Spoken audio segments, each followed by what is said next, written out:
Welcome to the Jeremy Mullins podcast, where we're about education and performing well in multiple aspects in your life. I am Jeremy. I am your host, and I'm here with Reno, my co-host. What's going on? Not much. We're rocking and rolling. Some good feedback coming in on the first few podcasts. So excited. People can understand my Appalachia a little bit, right? Still got some twang coming out from the West Virginia days. Yeah, some of those big words sneak up on you. Yeah, so they do a lot of times. Some good feedback, especially what's been cool is, a lot of the listeners are clients that I've had, over the years, right? Some of them 2 decades ago, and they're like, hey, it's cool to hear, you educating and using the same stuff that you used over the years. And that makes me happy, right? Because yes, some things change with research and some things change, as we go. And I talk about this all the time as a coach, not having absolutes, right? And using terms like, well, this is what we see right now. We see this in practice. The data suggests this. And I think that's very important to put out there, guys and gals. Like, yes, I'm here educating you. I'm going to bring on guests that are, specialists in their areas and all that. But a lot of this is trial and error to a degree. Like what works for, one person might not work for another, right? And a great example of this, like we're sleep training our little girl right now, right? And the books and the online class that we got, talked about like, okay, you need to go in every 5 minutes to let her know that you're there, right? Like you didn't just abandon her. And the problem though, the first night that we were doing that, like she would be doing okay, she would be working herself down. So if you have kids, this, like it's like a roller coaster, right? Their cry goes up and up and up, and then it like peaks. So she would be coming down on the roller coaster, and we would go in there and it would cause her just to go high. And Katie and I were like, let's just not go in every 5. Let's give her a little bit of a break.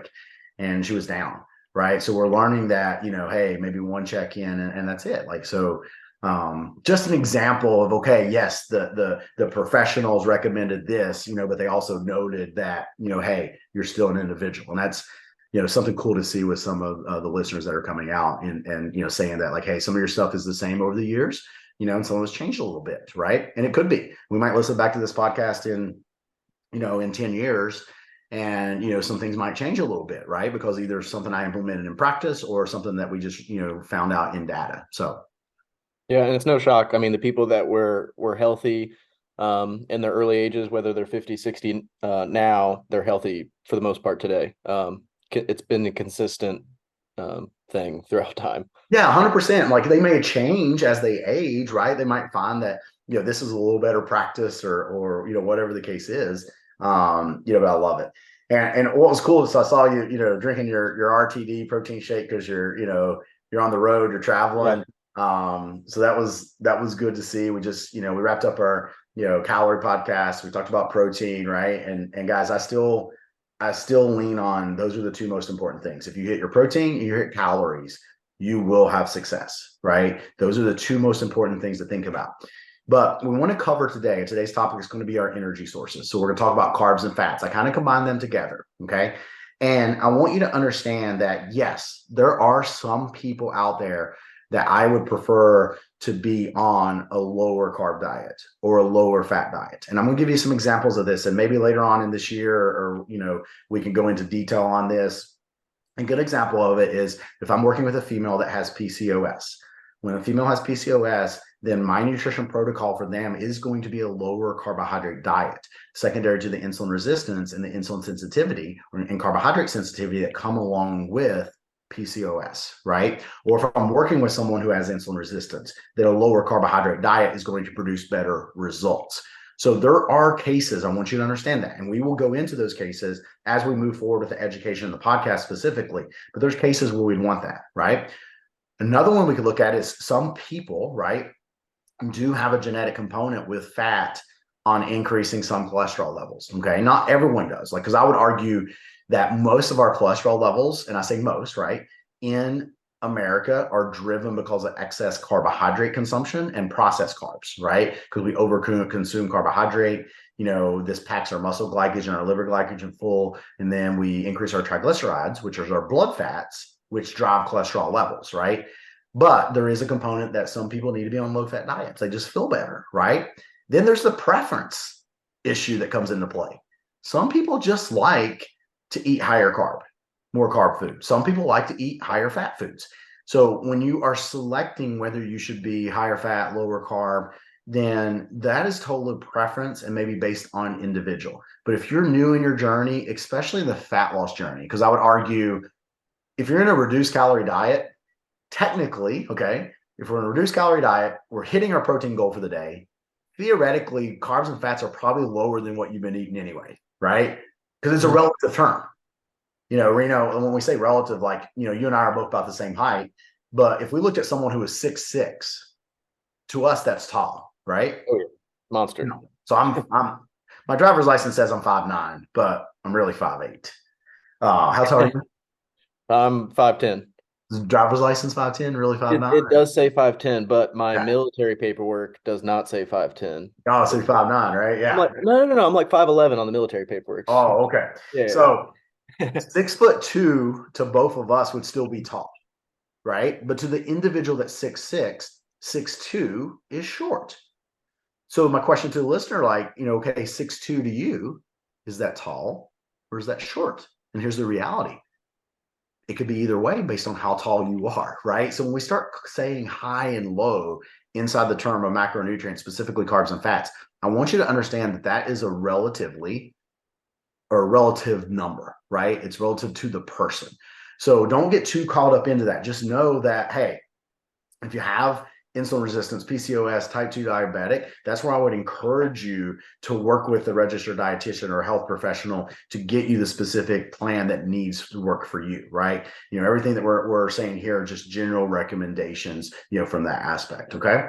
So we look at carbs and we look at fats. The first thing I always like to educate on is carbohydrate is our primary energy source for higher intensity training. So we start looking at, running at high intensity. We start looking at lifting weights. We start looking at doing things such as HIIT, CrossFit, F45, that style of training. The higher the intensity of the workout, the higher the percentage of carbohydrate that you use. Okay. Now on the flip side, fat is used for primarily lower intensity workouts. Okay. Or at rest. So theoretically, Reno and I both right now, because we're sitting, I'm talking a little more than him, but we're both sitting down. We are primarily using fat as a fuel source. Okay. If we got up and started walking, we're going to use a little bit more carbohydrate, but not much. Primary still fat. As we start brisk walking, we'll use a little bit more carbohydrate, but still primary fat. As we start jogging, it's probably going to bump up to like 50-50. And then as we start running maybe a little faster than a jog, we're going to start using more carbohydrate, right? That's just how our energy systems work in the body. But the takeaway from that to the listener is carbohydrate, primary source of fuel for high intensity. Fat, primary source of fuel for low intensity. That's the takeaway that I want individuals to have, from that aspect, okay? And we look at carbohydrate. Carbohydrate I love in the sense of hey, this is where we get our fiber from, okay? I would almost start telling people inside of diets, like, when we talk about the protein and calories, like, hey, hit your protein and calories. I need your protein to be 1 gram of protein per target body weight, no matter what your calorie goal is. It's almost the same way for fiber, right? So I have this saying that I always tell people, like triple P, okay, when we're building meal plans, triple P. And what this looks like is, one, have a primary protein source at each meal or each snack, right? So making sure that you're consuming a primary protein source at each meal or each snack. That's the first P. Second P, have a whey isolate protein shake in the post-workout setting, right? So we talked about this in the last podcast. The third P, okay, is to have produce at most meals and most snacks. And that helps keep the fiber up, right? So if we look at our produce inside of our carbohydrate category, our fruits and our veggies, okay, these are the foods that are going to have more of our fiber inside of the meal plan. Okay. Yes, whole grains too, but what I look at with, vegetables specifically, vegetables are not a lot of total carbohydrate, but they come with a high, fiber intake. So keeping the produce inside the diet will also help keep the fiber up inside the diet. Okay. Now, primary carbohydrates that I do like individuals to have is, kind of your starchy carbohydrates. So like your rices, your potatoes, your sweet potatoes, and your produce. Those are probably the top, ones that would have most people consuming in their diet. And then looking at things like legumes, those are also great sources of carbohydrates. So our beans, are once again, beans are a carbohydrate source first, right? A lot of people will think beans is a protein source, but beans is actually a carbohydrate source that has a good amount of protein. So those would be where I want people to live at as far as, okay, here's the carbohydrate that I eat most of the time. It is my whole grains. It is my produce, which is my fruit and my veggies and whole grains. I'm sorry, and legumes. Could you, every now and again have Pop-Tarts, I'm trying to think of some other, things that would be like simple carbohydrate, ramen noodles, things like that. Yes, you can. But the big thing is, I would like mainly most people to focus on the carbohydrate that we just mentioned. Okay. I am not against carbohydrate. I would put to the listener that the average American over consumes simple processed carbohydrates, right? So things coming in are cookies, our cakes, our sweetened drinks, that type of stuff is where people get in trouble with what I call the processed carbohydrate. If you are not, or if you just now started tracking, or if you've been tracking, you realized quickly when you started how accurate that statement is. Yeah, I mean, that's the reality. Most of us overconsume it. We just don't recognize it, right? You can go and get what you think is a decent, healthy breakfast, maybe like at Starbucks, right? You got a muffin, which you think, okay, low fat, healthy muffin. It's a blueberry muffin, right? Fruit, but a blueberry muffin and maybe like a Frappuccino, you're looking at 150-ish grams of sugar in that, right? Actually, Reno, I'll have you, if you can, as I go into fats, look that up and see what, a Starbucks blueberry muffin and Frappuccino have, in there. So once again, guys, don't be afraid of carbohydrate. Know that they are the primary fuel source. Some rule of thumbs I have with carbs, once again, is eat produce at most meals and snacks. Some of that meaning having a fruit and veggie at most meals and most snacks.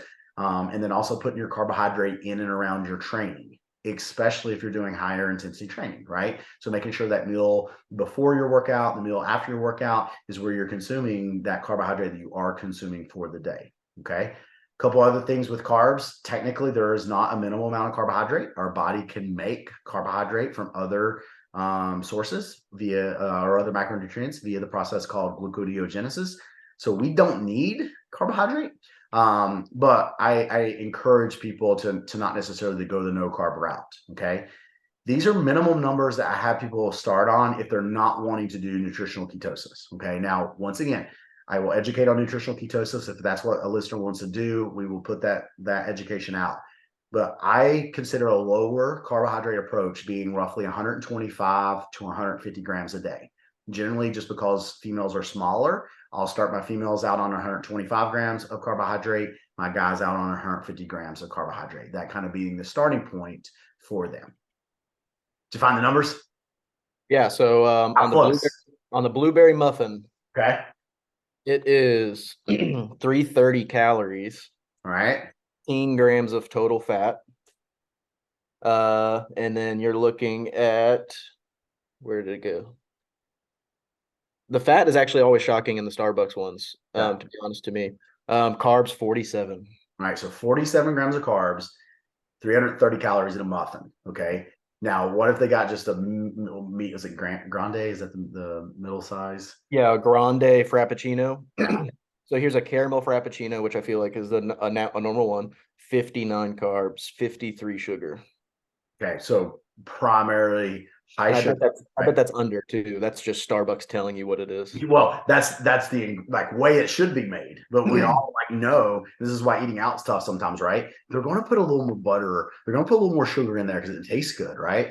So right there alone, you're getting over 100 grams of sugar for breakfast, right? Just in a drink and a muffin, right? And it's not that you can't have the muffin, right? Someone could go in and have, a blueberry muffin that has 40 grams of carbs and eat 3 or 4 eggs with it. And I would not be like, cool, right? Nothing wrong with carbs. We can have them, right? We're going to budget for them. But you can see how just the average American diet would grab a muffin, a coffee, 100 grams of carbs right there. And then we might grab a snack before lunch that has 30, 40 grams of carbs. So you can see where we're getting into these 500, 600 gram carb days and we're not physically active. that is where we run into, the issues that we're seeing with obesity rates, insulin resistance rates, et cetera. Okay. So once again, carbs are not bad, right? Just want to educate you on where to start. So lower carbohydrate, somewhere in that 125, 150 range, respectively. It is the primary, source of fuel for higher intensity. Focus in on your produce, focus in on your whole grains and your legumes. All right. Moving on to fat. Again, same thing. Some listeners may have a fear of fat just because that's the era they grew up in, whatever the case may be. Fat, once again, is not necessarily bad, right? With fat, we do get, some essential fatty acids in it. And that's one thing I always like to educate on is fat is actually mandatory, right? Or we need it inside the body. So we do need a small amount of it day in and day out. I don't like to see clients go too low. And that's generally around 35 to 40 grams a day for females. And then 45 to 50 grams for males. Once again, those are just generic numbers. I get it. If I have a very short female that's 4'11", 100 pounds, and she's only eating 30 grams of fat a day because that's out of my range I recommended, probably not going to be any health problems, right? Because she's just smaller. But once again, these are just generalized recommendations that are out there. Okay. And then with fat, some things I always like to point out is it helps with cellular function because all cell membranes or cells in the body have a cell membrane. So when we eat our healthy fats, that's going to help, with our cellular health, especially brain health. And it's a primary driver in some of our hormones, right? So if we go too low on fat, those are some things that we need to be concerned with. Okay.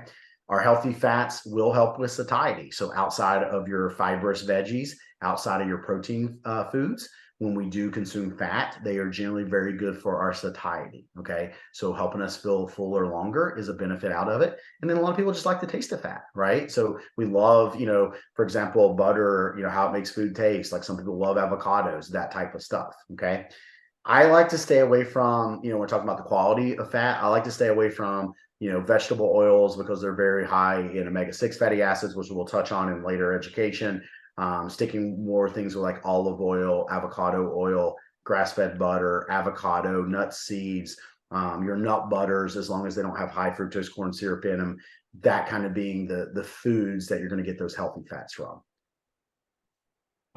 I noticed that and you can kind of speak on it if it's accurate or not, but for some reason, when I do have that like 60 to 80 grams of fat days, back to back to back, I have a lot of no joint issues and stuff like that. So like I notice my knees or something, maybe it's all in my head, but knees, ankles that normally hurt in the mornings getting up, they typically do feel better when I'm on a higher fatty.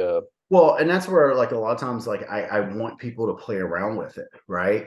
And you can't really know. Yes, there might be something secondary, as I mentioned earlier, because insulin resistance, or there might be something that we need to look at and know someone needs to be lower carb or higher fat. But for the most part, like it is a trial and error. You have to figure out what works best for you. So when someone comes to you and they're trying to figure out what to eat in each macro, what are your primary sources in all three?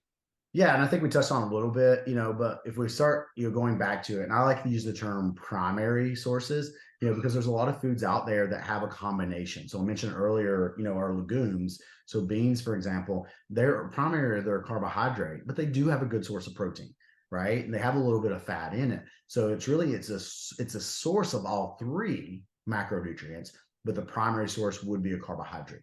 So when we look at our proteins, with our proteins, our primary sources of protein are meats, fish, eggs, some dairy, such as like cottage cheese and Greek yogurt. And I always joke, like, that's the one we got to watch, right? Because I say some dairy. There's yogurt out there that has candy on top of it. Right. That's a processed carb, right? So some dairy, that being cottage cheese, Greek yogurt, that type of dairy, and then protein shakes. Okay. That doesn't mean that, once again, if you eat beans, that you don't get to count that protein towards your goal for the day, but those being the primary protein sources. And remember, we want to make sure that we're eating one of those with each meal or each snack, or every time that we eat, we consume a primary protein source that's going to help us hit our protein goal for the day. Okay. Now, going into your carbohydrate, these are going to be your whole grains, your fruits, your vegetables, right? Those would be the legumes, those being your primarily what I would consider good carbohydrate, right? Yes, you've got, unfortunately, sodas and some juices. And I'm not saying, like, I'll never say you can't work things into your plan, right? But those will be more the simple process, carbohydrate that we look at, right? Your baked foods, your cookies, your cakes, the sweets, that type of stuff. So those would be more of the processed carbohydrates that we generally, talk about. And then, we look at fats, goes to our nuts, our seeds, our oils, avocados, coconut, some fats. Of course, you're going to get, fat inside of a fatty cut of meat. Like that's fine. But that just depends on, once again, what's the primary source. And these are just rules of thumb. I've had people go in the past be like, well, Jeremy, what's a ribeye? You say meat. Ribeye's a meat, right? It's higher than fat. I get it. There's some nuances that go along with this, but the term primarily for the education being that the food is higher in the macronutrient that we're referring to, right? So when we say primary protein, those foods we mentioned are going to be higher in protein. Your good carbohydrate, primary carbohydrate, they're higher in carbohydrate. They may still have some carbs.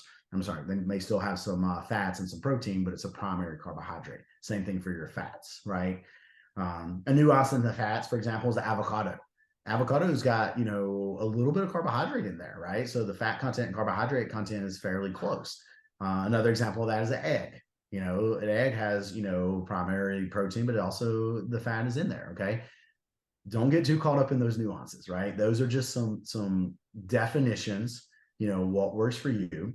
And if I'm building a meal plan, what I generally tell people is, hey, look for that primary protein source. Most of us are going to need between probably 4 to 8 ounces of a primary protein source.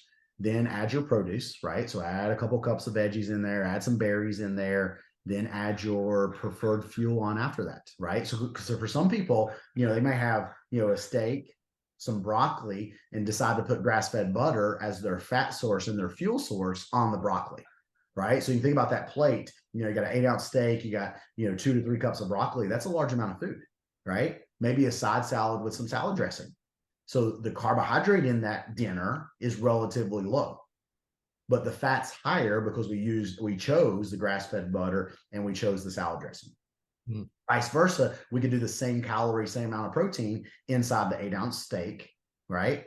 The 2 cups of broccoli with some white rice, right? Or baked potato, and not have the salad, right? So we do a large baked potato, and if in the large baked potato, yes, it's carbohydrates, but it was the same amount of calories that in the first meal we used the grass-fed butter and the salad dressing for. So that's where, like, I truly believe, and I've seen this in 2 decades of nutritional coaching, that just focusing on the protein and calories and not looking at foods as either good or bad, but looking at as like, okay, there's some foods that we should eat most of the time, and then there's foods that we eat every now and again, right? And really defining things like that, I think, will free people's minds. And I can't remember if you said that in this podcast or another. Like it's not a diet; it's how you eat as a nutrition program.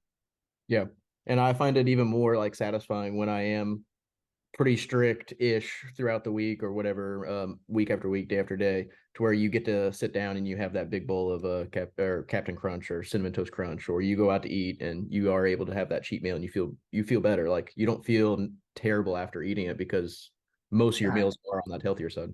And I think that goes into, like, once again, getting comfortable with food and realizing, like, you shouldn't demonize yourself, right?